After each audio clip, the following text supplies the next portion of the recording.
Hello everyone, thanks for taking the time to view this video. If you haven't already subscribed, please do so. Also, hit the like button. I promise to bring you content that you can engage with, enjoy, and learn from, so let's get started. For generations, the sound of laughter and the thud of a marble hitting the ground, the cheer when someone escaped a throw in Dandy Shandy, or the animated debates over a heated game of Ludi were all part of everyday Jamaican life. These games were more than just recreation. They were cultural anchors, teaching life skills, shaping community, and passing traditions across generations. However, today, a quiet transformation is underway. Screen-based entertainment, mobile phones, social media, video games, and streaming has steadily replaced outdoor and communal games. The question we must ask ourselves is this: what will be the impact of this shift on Jamaica's culture, community, and future generations? Let us first revisit the significance of these games. Dandy Shandy was not simply about dodging a ball. It demanded speed, agility, and strategy, often accompanied by songs and chants that reinforced a sense of rhythm and belonging. So important was the game that it became part of Jamaica's linguistic heritage, recognized in the Oxford English Dictionary. Marbles played by boys and sometimes girls required sharp eyes, precise flicks, and careful planning. Beyond fun, it cultivated focus, patience, and hand-eye coordination. Ludi, a gift from Indian indentured laborers, became an institution. Whether played on a veranda, in a bar, or on a street corner, it was never just a board game. It was a social ritual where strategies were debated, laughter was shared, and bonds were built across generations. Together, these games nurtured community cohesion, cultural continuity, and social emotional learning. They offered more than entertainment. They were informal schools of resilience, creativity, and discipline. So, why are these games fading? Firstly, the rise of technology has been rapid. Smartphones and tablets have brought entertainment into children's hands, reducing the pull of outdoor spaces.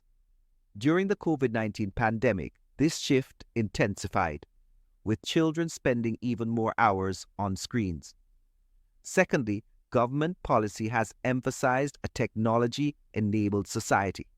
Jamaica's Vision 2030 plan, supported by international partners, prioritizes digital literacy and internet connectivity. While this investment is necessary for global competitiveness, it indirectly sidelines cultural practices that do not fit into a digital-first framework. Thirdly, safety and convenience have become major factors. With rising concerns about crime and violence, parents are understandably cautious about letting children play outdoors. Screens provide a controlled, safer form of entertainment, even though the trade-offs are significant. Lastly, commercialization of digital play has taken root. Esports are now recognized by the Jamaica Olympic Association, while traditional games remain largely unsupported. Mobile apps now digitize Caribbean dominoes and other games, transforming once-free communal experiences into monetized solitary activities. This transition has multiple consequences. On development, traditional games build motor skills, creativity, and strategic thinking. Excessive screen time, however, is associated with reduced attention spans, less flexible thinking, and lower levels of imagination. On mental health, outdoor play encourages resilience and emotional regulation. In contrast, heavy screen use can contribute to anxiety, depression, and distorted self-image, especially among teenagers navigating the pressures of social media. On community life, when children gathered in yards or on street corners, games naturally wove people together. Elders passed on stories, language, and cultural wisdom. That fabric of community is now fraying as interaction becomes more individualistic and digital. On health, physical inactivity driven by screen-based play has been linked to rising obesity, poor sleep patterns, and other health risks. Traditional games, by contrast, offer natural exercise while embedding joy into movement. In short, the decline is not only about losing childhood fun, it represents the erosion of cultural transmission, social connectedness, and healthy development. There are efforts to preserve play. The Jamaica Cultural Development Commission, JCDC, integrates folk traditions into competitions and outreach. The Early Childhood Commission and UNICEF have introduced Play Month in February, distributing kits and painting hopscotch courts in schools. The diaspora is also active. Groups abroad are teaching traditional games to children of Jamaican heritage. But compared to the formal recognition given to esports, these efforts remain fragmented.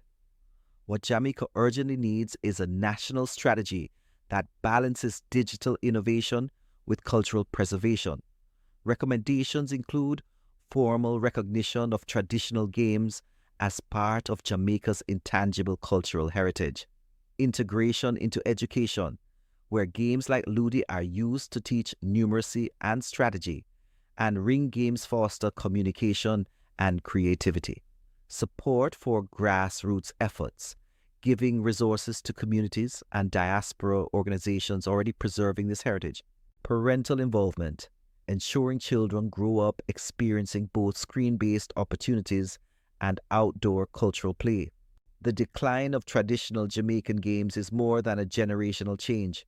It is a cultural shift that affects our identity, our health, and our future.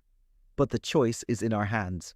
We can allow screens to dominate completely, or we can create balance, where Jamaica's youth become tech-savvy and remain connected to the laughter, creativity, and spirit of our games.